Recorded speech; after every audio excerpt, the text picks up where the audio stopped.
You have to be strong to stick to your convictions, because the tidal wave, the tsunami wave of public opinion and what they call culture has bombarded theology to the point that theology has laryngitis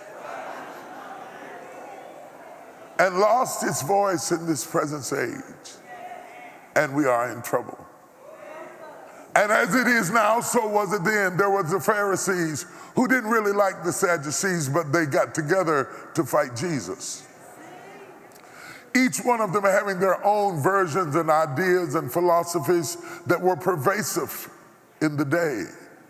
And Jesus withstood them all, firm in his conviction, willing to debate them.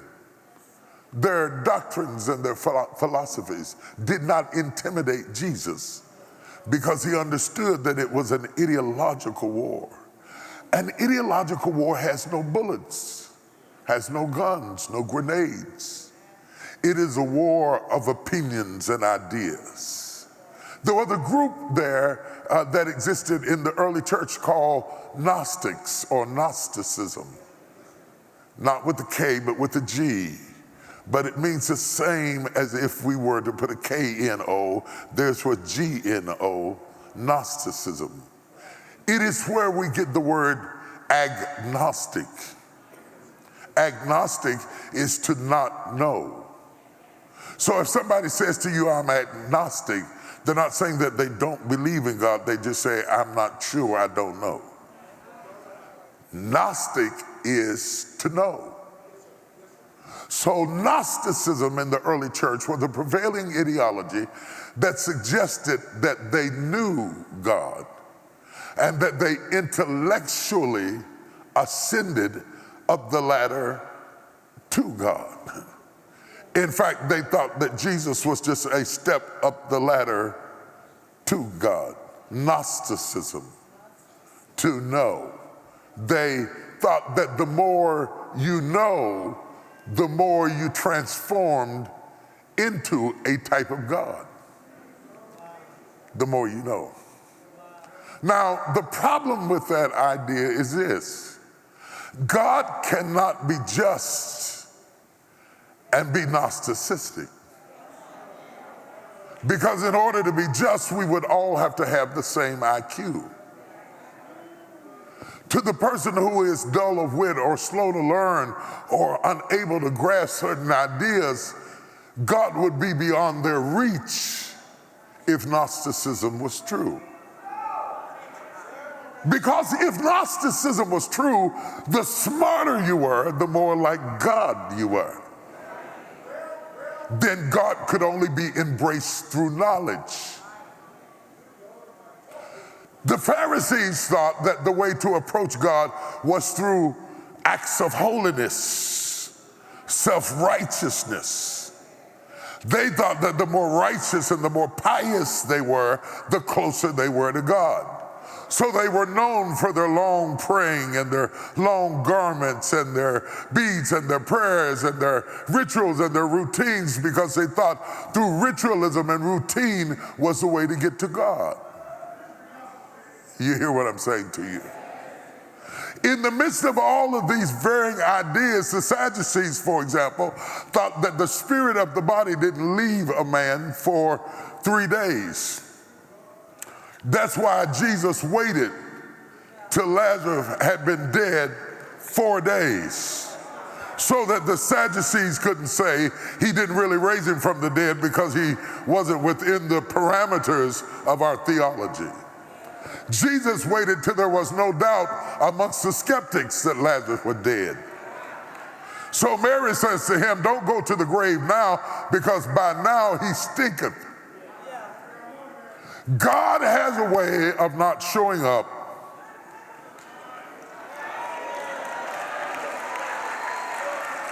until it's stinky. God has a way of not giving an old man a baby until he's impotent.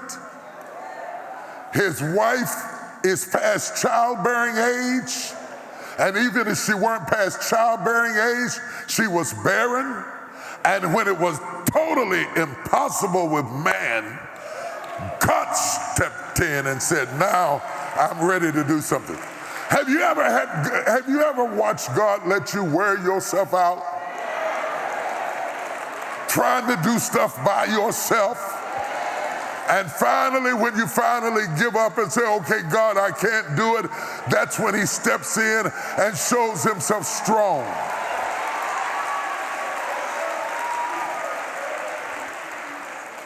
Hebrews 11 reminds us that faith is not a New Testament idea, that it is not a result of the crucifixion of Jesus Christ, that from the creation of man forward, people have been moved by faith.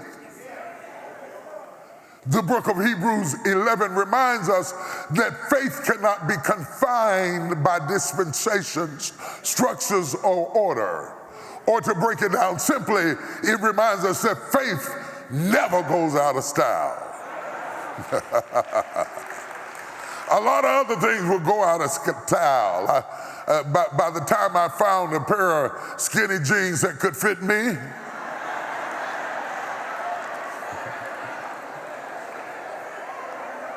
and decided that it might be okay to wear them, now they done gone wide leg. People change their mind from week to week to get a little bit more of your money. By the time you got an Apple 7, they got an Apple 8. By the time you got an Apple 8, they got an Apple 10. By the time you got 10, they got an Apple 12. I stopped counting. I said, this 8 is working for me. Faith never goes out of style. It doesn't wait for the transition of time or the coming of Moses. It exists before Moses. It exists before the Pentateuch. It exists before the law. Faith just is. But the reason why faith is a common denominator. That regardless to how intellectual you are or not, you have equal access to it, because faith is the gateway to everything promised to you. Now, this is deep, but you need to understand this. You need to understand this because some people who are exceptionally smart are also exceptionally frustrated because they think that they should be compensated on the level of their intellect. And here you come in with less degrees and got paid more money, and they can't understand how you got what you got. Somebody holler, it's a faith thing. There's a fine woman looking at a woman that's just ordinary, saying, how did you get a man like that?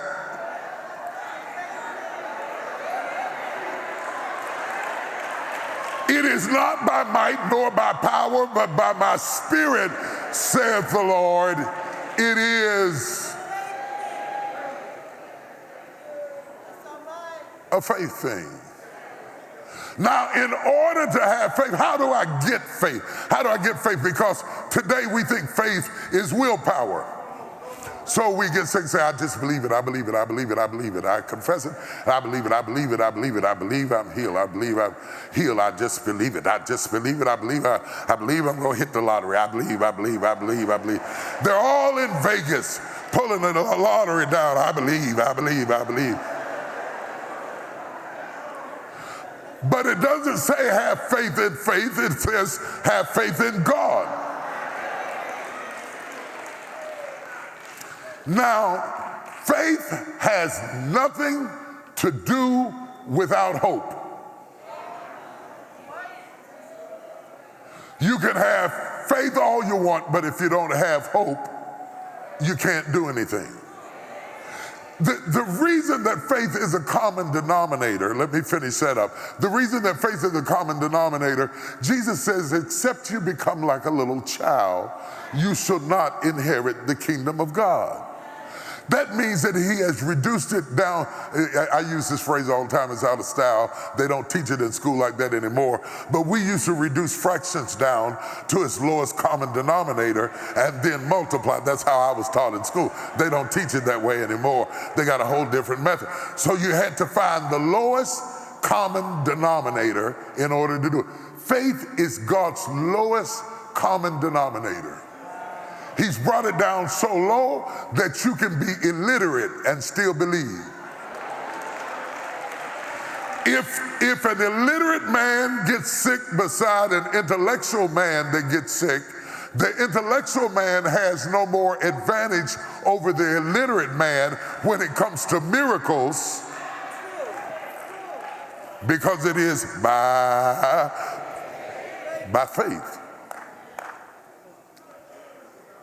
The Gentile has no more power than the Jew, because it's by faith. If you walk slowly through the book of Romans, Paul will prove to you. He teaches you what the Jews were and how their history were, and he goes all back through their antiquities and their ancestry, and he validates who they were, and then he counts it all as dung.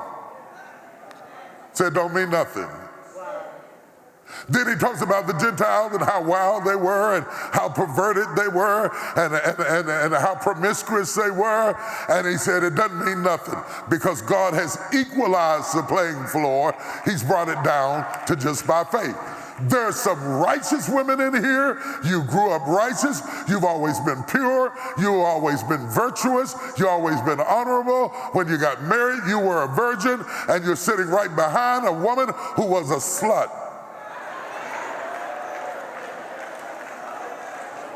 You don't get no more glory when the glory falls than the woman who was a slut.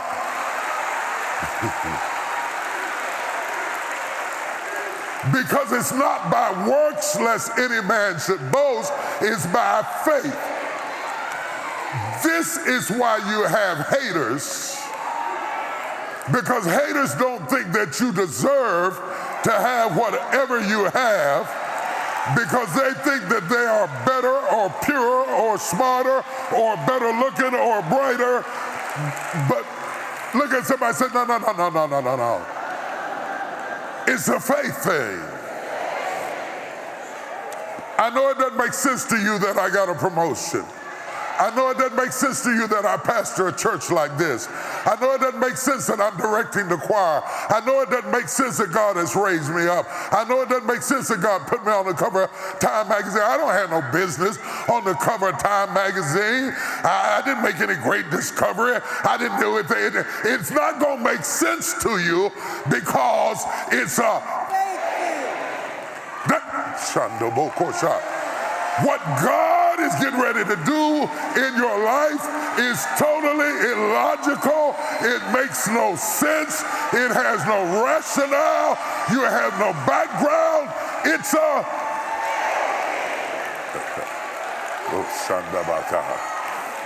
I don't know who I'm talking to, but I'm getting somebody ready to receive it.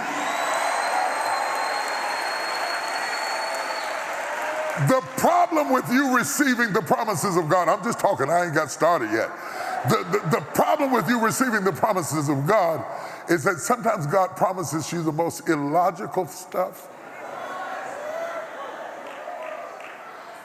As long as I've been walking with God, God said something to me a few years ago. I wrestled with him about 3 years, telling him, I don't even know nothing about that. How could you give that to me? I don't have no background in that. I wasn't qualified for that. And God was busily building it up. It didn't make no sense. It scared me when it didn't make sense. Can I be honest with you? The person who's teaching you faith got scared. Because sometimes God has something for you that is so mind-boggling. Can I just be honest with you? I wrestled with him like Jacob. It was a good thing. It was a great blessing. It had great purpose, but I didn't want to touch it because it didn't make sense. And then I thought it didn't make sense for David to be king. How do you make a shepherd boy king? He has no background, he has no protocol. His father was a peasant. He grew up taking care of sheep. He had not been trained. He didn't go to school for it. He wasn't prepared for it. But God said, I found me a man who's after my heart. and he's going to be the next king of Israel. For it is not by might, it is not by power, it is by my spirit, saith the Lord. And I say this because there are some things that God said to you that are frightening. It doesn't make sense. You're scary. You're reluctant to receive it. You don't feel qualified. You don't feel ready. And yet God's going to do it. And he told me to tell you, it is a faith thing. Whoever I'm talking to, give him a praise.